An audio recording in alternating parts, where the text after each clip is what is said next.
எப்பொழுதும் போல் நம் தலைவருக்கு நம் பேரன்பும் மரியாதையும். தலைவரை தவிர நம்மளுக்கு வேறு மகிழ்ச்சி இல்லை, தலைவருக்கோ மக்களை தவிர வேறு மகிழ்ச்சி இல்லை.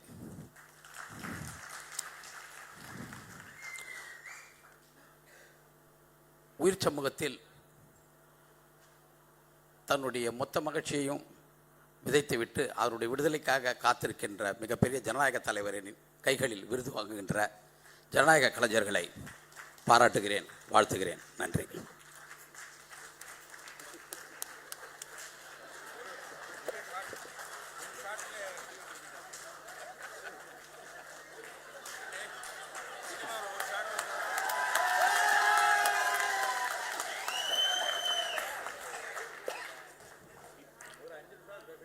கோபப்படக்கூடாதுன்னு சொல்லியாச்சு, அமைதியாகவும் இருக்க முடியாது. கோபமே தன்னுடைய அமைப்பினுடைய கொள்கையாக இருக்கிற ஒரு அமைப்பில் இருந்துன்னு கோபமே படக்கூடாது அப்படின்னாக்கா எப்படி? ஒரு 30 வருடங்களுக்கு முன்னால் நம்ம கிராமங்களில், தலித் கிராமங்களில் தீப்பெட்டி வாங்க வசதி இருக்காது. தீப்பெட்டி வச்சுருந்தாலே பெரிய ஆளவங்க. யாராவது ஒருத்தர் வீட்டில் அடுப்பு எரியும், அங்கேருந்து கொஞ்சம் நெருப்பு வாங்கிட்டு ஒரு வீடாக அடுப்பு எரிஞ்சிட்டு போய்கிட்டே இருக்கும். ஒரு தெரு முழுக்க அடுப்பு எரியும். இப்படி தான் அடுப்பு எரிஞ்சது. அந்த மாதிரி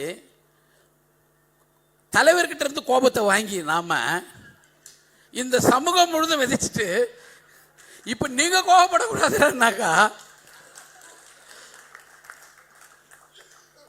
கோபப்படாமல் இருக்க முடியாது என்ன?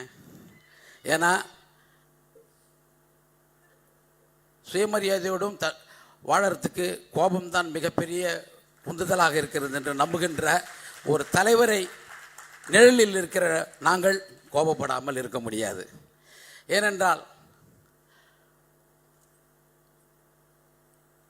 என் தந்தைக்கு, என் தாத்தாவுக்கு ஒடுக்குமுறை அதிகமாக இருந்தது, ஆனால் கோபம் இல்லை.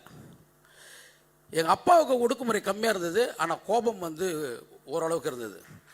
எனக்கு பெரிய ஒடுக்குமுறையெல்லாம் இல்லை, ஆனால் எனக்கு கோபம் அதிகமாக இருக்குது. ஏன்னா என்னுடைய அரசியல் அப்படி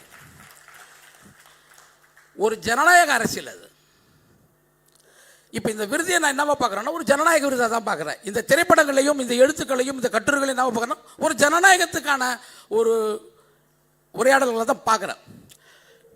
பராரி அப்படின்ற ஒரு திரைப்படம், 5 ஸ்டார் அப்படின்ற ஒரு மணிக்கணும் ப்ளூ ஸ்டார் என்ற ஒரு திரைப்படம். இந்த 2 படமே நான் பார்த்தேன். ரெண்டுமே ஒரு ஜனநாயகத்துக்கான ஒரு திரைப்படம் தான். தோழர் ஒரு 4 திரைப்படங்கள் சொன்னார். தோழர் நம்ம எந்தெந்த படங்கள்லாம் விருதுகள் கொடுக்கலாம் அப்படின்னு சொல்லும்பொழுது 4 திரைப்படங்களும் முக்கியமான திரைப்படங்கள் தான், மறுக்கிறதுக்கான திரைப்படங்கள் இல்லை. ஏன்னா இந்த 4 திரைப்படங்களும் சரி, இந்த 4 திரைப்படங்களுக்கான கலைஞர்களும் தலைவரால் நேசிக்கப்பட்டவர்கள், மதிக்கப்பட்டவர்கள். ஆனால் என்னென்னா நமக்கு ஒரு சில இலக்குகள் இருக்குது, காரணங்கள் இருக்குது. ஒரு விடுதலைக்கான அரசியலை கொண்ட படங்களை நாம் முன்வைப்போம் அப்படின்ற ஒரு எண்ணம் இந்த விருது வழங்குகிற அமைப்புக்கு இருக்கிறதுனால இந்த 2 திரைப்படங்களும் நாம் தேர்ந்தெடுத்தோம். இந்த 2 திரைப்படங்களும் ஒரு விடுதலைக்கான அரசியலை முன்வைக்கின்ற திரைப்படங்கள். இந்த 2 கலைஞர்களுமே, ஜெயக்குமார் இருக்கட்டும், தோழர் ஏழா இருக்கட்டும், இவங்க 2 பேருமே விடுதலை அரசியலை பேசுகின்ற ஜனநாயக சக்திகள். அதனால தான் இந்திய சமூகத்தினுடைய மிகப்பெரிய ஜனநாயக தலைவரான தலைவரிடமிருந்து விருது பெறுகிறார்கள். வாழ்த்துக்கள்.